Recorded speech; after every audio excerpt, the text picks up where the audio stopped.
कर चले हम फिदा जान वतन साथियों, अब तुम्हारे हवाले वतन साथियों। ये तो किसी गीतकार ने उन प्राणों की, माँ के प्यारों की, राज दुलारों की आत्मा के दर्द को महसूस किया और पन्ने पर गीत बनकर उभरा।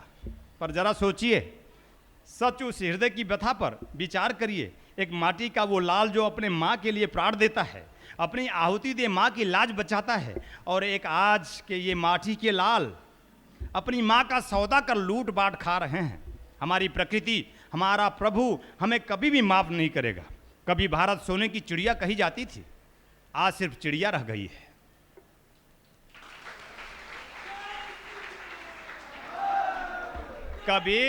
कभी भारत सोने की चिड़िया कही जाती थी। ऐसा नहीं था कि भारत में सोना था, ऐसा नहीं था। भारत में ऋषि थे, उपनिषदकार थे, ब्रह्म पुराण की रचना करने वाले थे, दिव्य ज्ञान से सिक्त प्रभु थे, लीला कर रहे थे। सिंधु घाटी के तट पर, सिंध नहीं सिंधु, संशोधन करो। सिंध तो एक प्रांत है, सिंध तो एक प्रांत है जो अब पाकिस्तान में है। संशोधन करो जनगण मन में, सिंधु करो उसे सिंध नहीं। सिंधु करोगे तो सही जनगण मन अधिनायक जय है, भारत भाग्य विधाता का निर्माण मैं कमलेश्वरानंद करूंगा।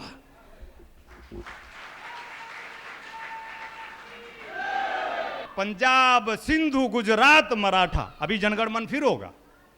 सिंध की जगह सिंधु पढ़ो, घोष करो, पूरे विश्व में फैलाओ सिंधु। वो परिवर्तन करें ना करें, मैं अपने तन में परिवर्तन करूं, वो परिवर्तन करें ना करें, हम अपने मन में परिवर्तन करें, वो परिवर्तन करें ना करें, हम अपने प्राण में परिवर्तन करके, प्रज्वलित करके हम इस धरा को सजाएंगे, संवारेंगे। अपने घर को पहले तन को संवारेंगे, मन को संवारेंगे, प्राण आत्मा को जागृत करके जाज्वल्यमान होकर अपने परिवार में संस्कार भरेंगे, अपना परिवार संवारेंगे, फिर पड़ोस में संवारेंगे, गांव क्षेत्र संवारेंगे, फिर हम देश का निर्माण कर सकेंगे। सबसे पहला निर्माण अपना। कभी भारत सोने की चिड़िया कही जाती थी, पर आज सिर्फ चिड़िया रह गई। क्यों? क्योंकि कोई भगत सिंह नहीं, प्राण न्यौछावर करने वाला लाल नहीं है, उनके लिए सड़कों पर उतर नहीं सकूंगा। भ्रष्टाचार के खिलाफ बोलने वालों के साथ हम बोलते जरूर हैं, पर चल नहीं सकते एक कदम। परिवार आ जाएगा, बिजनेस आ जाएगा, व्यापार आ जाएगा। अरे तुम तो गुरु के पास भी आते तो केवल खाने के नाम पर आते हो, कोई आसन नहीं, प्रेम नहीं है ना। आसन लगाने से आसन नहीं बनता, आसन भंग हो जाता है, दुखदाई होता है, दर्द से पीड़ित हो जाते हो आसन से। लेकिन अगर प्रेम होगा ना तो पीड़ा मिट जाएगी। प्रेम होगा तब तुम घंटों घंटों गुरु को चकोर की तरह निहारोगे। सोने की चिड़िया, सोने की चिड़िया नहीं, क्योंकि सोना तो हम लोगों ने बेचकर आपस में बांट लिया, तो बचा केवल चिड़िया। तुम मेरे चिड़ियों, मैं तुम्हारा गुरु, चिड़ियों का सरदार, तुम सबको सोना बनाने वाला हूं। बनाने के लिए ही तुम्हें बुलाता हूं, और मैं तुम सबको ऐसा जौहरी हूं, तपा रहा हूं। देखो मैं भी तप रहा हूं। अगर तुम जिसे गुरु कहते हो, देखो वो भी तप रहा है, कोई तपाने वाला है। मैं भी तुम्हें तपाऊंगा वैसे जैसे मुझे तपाया जाता है। इसीलिए मुझे तपाया जाता है कि मैं तुम्हें तपाऊं, तपाऊं और चमकाऊं। यही क्रम है, यही धारा है। मैं तुमको वहां पहुंचाने के लिए, हो सकता है तुम मुझसे बिलग होकर रास्ता बदल दो, लेकिन मैं तुम जिस रास्ते पर जाओगे उस रास्ते पर, उस हर मोड़ पर मैं तुम्हें मिलूंगा, तुम्हें पहुंचाने के लिए। इस पृथ्वी के गर्भ में छुपे धन संपदा को भी आज हम सिर्फ चुरा कर, बेच कर अपना ही पेट भरना चाहते हैं। इस पृथ्वी में बड़ी अपार संपदा है। हे तुम सब मेरे पृथ्वी हो, और बड़ी अपार संपदा जिससे तुम अभी भी अछूते हो, इसलिए तुम अभावग्रस्त महसूस करते हो, इसलिए तुम आपाधापी में असंतोष, अतृप्त होकर दुखी जीवन व्यतीत करते हो। तुम सब मेरे पृथ्वी, तुम सब मेरे अपार धन संपदा तुम्हारे अंदर ही भरी पड़ी है। उगाड़ो।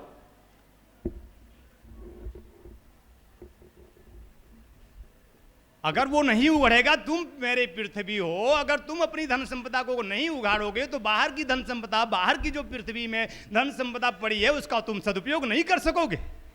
एक दिव्य चेतना से सिक्त व्यक्ति ही सदुपयोग कर सकता है, उपयोग कर सकता है। उपभोग करेगा वो व्यक्ति जो अपनी चेतना को चैतन्य से तादात्म्य स्थापित नहीं करेगा, तब उसकी चेतना अस्थूल होगी, उसकी चेतना धन पद प्रतिष्ठा और लोलुपता और लिप्सा की होगी। तुम मेरे साधक हो, तुम मेरे शिष्य हो, तुम मुझे गुरु कहते हो, तो मेरा कर्तव्य है कि जो है सत्य मैं तुम्हें बताऊं। इस पृथ्वी के गर्भ में छुपे धन संपदा को भी आज हम सिर्फ चुरा कर बेच कर अपना ही पेट भरना चाहते हैं। पहले के ऋषि मुनि विश्व की बात करते थे, करते ही नहीं थे बल्कि अपने वचन को जीते भी थे। पर आज जीते नहीं, बोल के सुनाते हैं, अपनी अच्छी छवि दिखाने की कोशिश करते हैं, अपनी अच्छी छवि दिखाने की कोशिश करते हैं। पहले लोग विश्व के खुशहाली की कामना करते थे और हमारे पूर्वज जगत को खुशहाल बनाने का प्रयत्न भी करते थे। वैसे तो करने वाला प्रभु होता है, पर हम अच्छा करने का प्रयत्न तो कर सकते हैं। जैसे हमारी धारणा होती है, प्रभु भी हमारे साथ वैसा ही हो लेता है। मैं जब अपने गुरुजी के पास गया था, मैंने मन में रोते हुए प्रार्थना की थी कि महाकाली नहीं चाहिए, महालक्ष्मी नहीं चाहिए और यह वैभव नहीं चाहिए, दुनिया की कोई संपदा नहीं चाहिए, लेकिन अगर देना हो तो कुछ अपने से कम न देना, देना हो तो अपने आप को ही दे देना, तभी देना, नहीं तो मत देना। मैं तुम्हें सिखाता हूं कि तुम्हें मांगना है तो अब कुछ ऐसा मांगो, क्या धन, क्या पद, क्या लिप्सा, क्या ये संसाधन मांगते हो, नहीं मांगोगे तब भी मिलता जाएगा, लेकिन उसे ही कृपा न मान लेना। कृपा तो तब होगी जब तुम और मैं और तुम दोनों मिलकर एक होकर जीवन में गति करें, आनंद उठाएं, तब कृपा मानो। जय श्री नारायण। हमारी दृष्टि अपनी इतनी ओछी हो गई है कि आज हम विश्व को पहले देश के नाम पर बांटे, विश्व को पहले देश के नाम पर बांटे, फिर प्रदेश के नाम पर, और आज तो व्यक्तिगत रूप में बांटने लगे हैं। हम व्यक्तिवाची हो गए, अपराध करते हैं और अपने को अपराधी मानते नहीं। आज ज़्यादातर राजनीतिक घोटालों में पार्टी से बाहर किए जाते हैं। अरे आपको तो प्रभु ने वैसे ही सब दिया है, हर तरह से भरपूर किया है, धन यश मान सम्मान सब दिया है, घोटाला करने की क्या आवश्यकता है। मैं सिर्फ भारतवासियों से नहीं बल्कि विश्व मन से आज सभी जगतवासियों से प्रार्थना करता हूं, अपने अपने मन में झांको, कोई आपका दुश्मन तो नहीं। अपने अपने मन में झांको, कोई आपका दुश्मन तो नहीं। जो आपको अधर्म करने पर मजबूर करता है वही आपका दुश्मन है। अपने आप में झांको, कोई आपका दुश्मन तो नहीं जो आपको अधर्म करने पर मजबूर करता है। ऐसा है तो उसका नाश करो, उसे अपने से अलग कर, सच में स्वतंत्रता दिवस मनाओ और अपने माँ को, जगत को भ्रष्टाचार, पाखंड, रूढ़िवादिता से मुक्त करो। मैं सिर्फ भारतवासियों से नहीं बल्कि विश्व मन से आज सभी जगतवासियों से प्रार्थना करता हूं, अपने अपने मन में झांको, कोई आपका दुश्मन तो नहीं जो आपको अधर्म करने पर मजबूर करता है। ऐसा है तो उसका नाश करो, उसे अपने से अलग करके सच में स्वतंत्रता दिवस मनाओ और अपने माँ को, जगत को भ्रष्टाचार, पाखंड, रूढ़िवादिता से मुक्त करो। जगत माँ की रक्षा करो, पूरी दुनिया हम सभी की है, इसके लिए क्या लड़ना। प्रकृति हर जगह अपने आंचल में धन संपदा छुपा रखी है। हमारे भरण पोषण के लिए अपने विचारों को शुद्ध विशुद्ध करो और स्वतंत्र हो, स्वतंत्रता दिवस मनाओ, नाचो गाओ, आनंद उठाओ, मेरे संग आओ।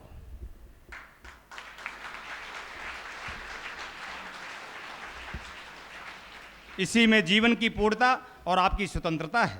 स्वतंत्रता का सही अर्थ ही यही है कि व्यक्ति संकीर्ण विचारों से स्वतंत्र हो जाए। स्वतंत्रता का अर्थ यही है कि व्यक्ति रूढ़िवादी, संकीर्ण, परंपरावादी विचारों से मुक्त हो जाए, संकीर्णता से स्वतंत्र हो, स्व में स्थापित हो। जो व्यक्ति ऐसी चेतना से परिपूर्ण रहेगा वास्तव में वही स्वतंत्र है, उसकी स्वतंत्रता पूंजी है और वही देश को हमेशा स्वतंत्र रख सकता है। ऐसे विचारों के धनी, ऐसे भावनाओं से सारा जगत संतृप्त हो। हर व्यक्ति जीवन के मूल्य को समझ जगत को कुरीतियों, कुविचारों से मुक्त करा, वैभवशाली, समृद्धशाली, ओजस्वी, दिव्य, पवित्र बन आज के इस दिव्य बेला में अपने में स्थापित हो सके। ऐसा मैं प्रभु से प्रार्थना और आप सभी शिष्यों के हृदय में स्थापित हो, आपको स्व में स्थापित करने की कामना के साथ जय हिंद, जय भारत। जय हिंद, जय हिंद, जय हिंद, जय हिंद, जय हिंद, जय हिंद, जय हिंद, जय हिंद, जय हिंद, जय भारत, जय भारत,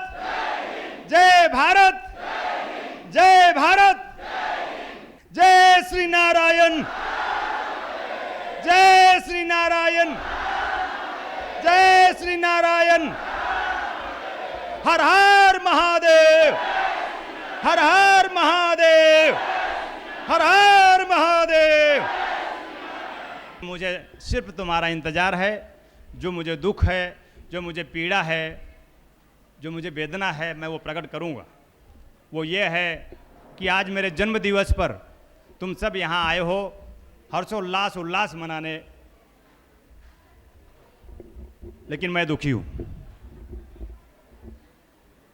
मेरा जन्म हो गया, मेरा गुरु उल्लास मना रहा है।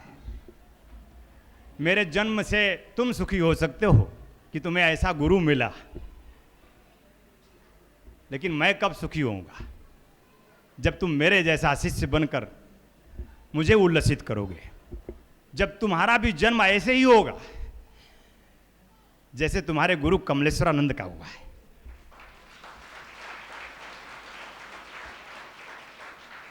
कैसा जन्म? जन्म तो हो गया तुम्हारा, तुम्हारे माता पिता ने दिया। कैसा जन्म? वो जो गुरु देता है वैसा जन्म, दिव्यता का, श्रेष्ठता का, पवित्रता का, निर्मलता का, दिव्य भाव का जन्म तुम सब में हो सके। तुम्हारा पालन पोषण करने के बाद संहार भी मैं शिव के रूप में, चूंकि गुरु हूँ, तो मैं तो तपाऊंगा। जरूर तुम्हारा वस्त्र तुम्हें दूंगा, जरूर तुम्हारा संसाधन तुम्हें दूंगा, जरूर तुम्हारी ज़िंदगी की जो आवश्यकता होगी, यहाँ तक कि मैं तुम्हारा उधर भी भरण पोषण मैं ही करता हूँ, करूँगा, आज भी करूँगा। लेकिन संहार भी कि मैं तुम्हें छोड़ूंगा नहीं, मैं रुद्र हूँ, मैं तुम्हें तपाऊंगा।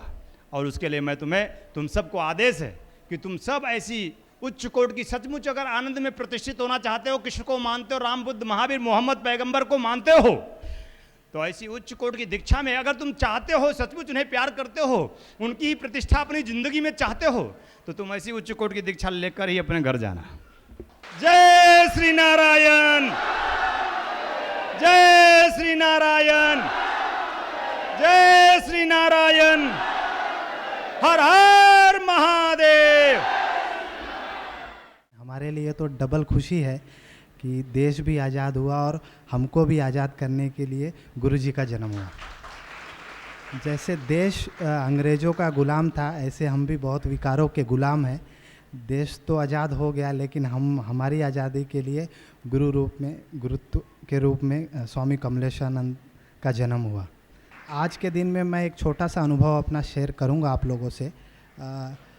मैं एक बार गुरुजी से मैं ऐसे ही वार्ता विलाप कर रहा था। मैं पूछता था, गुरुजी इतनी किताबें छपती हैं, हर बार प्रवचन होता है, इतनी बार क्यों, मतलब सब कुछ इतनी बार बार क्यों होता है? तो गुरुजी ने बोला था, बेटा ऐसा है कि इसीलिए इतना सब कुछ किया जाता है कि कब किसको किस लाइन टच कर दे और उसका जीवन बदल जाए। इसीलिए बार बार हमको करना पड़ता है, कब किसको कहाँ कुछ हो जाए। और मैं मेरा प्रैक्टिकल अनुभव बताता हूँ। 9 साल में गुरुजी से की बाकी और बातों तो मैं ग्रहण नहीं कर पाया, लेकिन उनकी एक बात, एक प्रवचन चल रहा था जो मैंने आत्मसात किया और उसको प्रैक्टिकल रूप में अपनाता हूँ। एक है कि गुरुजी ने बोला, हमेशा कोई भी चीज़ रहे, हमेशा आप अच्छा सोचो, बुरा सोचो ही मत। और वो पॉजिटिव एनर्जी में हर वक्त 24 घंटा मेरे अंदर रहती है, और जिसके वजह से जो नामुमकिन चीज़ भी रहती है वो भी प्रकृति मुझे देती है ज़बरदस्ती कि तू ये ले, क्योंकि तूने ये सोचा है। तो वो अगर चीज़ रहे तो हमको खाली सोचना पड़ता है, चीज़ें अपने आप गुरुत्व करके दे देता है हमारे लिए। मतलब आप सोचो कि यहाँ जुड़ने से बस आपको सोचना है, सारा कुछ हो जाता है। तो ये चीज़ें आत्मसात किया है और ये प्रैक्टिकल मेरे साथ हमेशा रोज के रोज होता रहा है। ध्यान योग की निर्मल धारा जन जन के हृदय में प्रवाहित करने वाले ब्रह्म स्वरूप स्वामी श्री कमलेश्वरानंद जी की चेतना का साक्षात्कार ब्रह्मवाणी, एक ऐसी रचना जिसका अवतरण स्वयं हुआ है और जिसकी साक्षी बनने का सौभाग्य मिला पूज्य गुरुदेव की परम प्रिय शिष्या सुश्री नम्रता कमलिनी को। भावना और भक्ति का अनंत प्रवाह है ब्रह्मवाणी। तप और ज्ञान का अमृत कोश है ब्रह्मवाणी। प्रेम और समर्पण का साकार स्वरूप है ब्रह्मवाणी। आस्था और विश्वास का अनन्य मार्ग है ब्रह्मवाणी। आइए हम सभी ब्रह्मवाणी को जीवन में उतारकर अपनी आत्मा को परमात्मा से एकाकार करें। फिर न जय होगी न पराजय, न हर्ष होगा न विषाद, न सुख होगा न दुख, न लोक होगा न परलोक होगा, होगा तो सिर्फ प्रेम और परम आनंद। ब्रह्मवाणी पुस्तक के रूप में प्रकाशित है।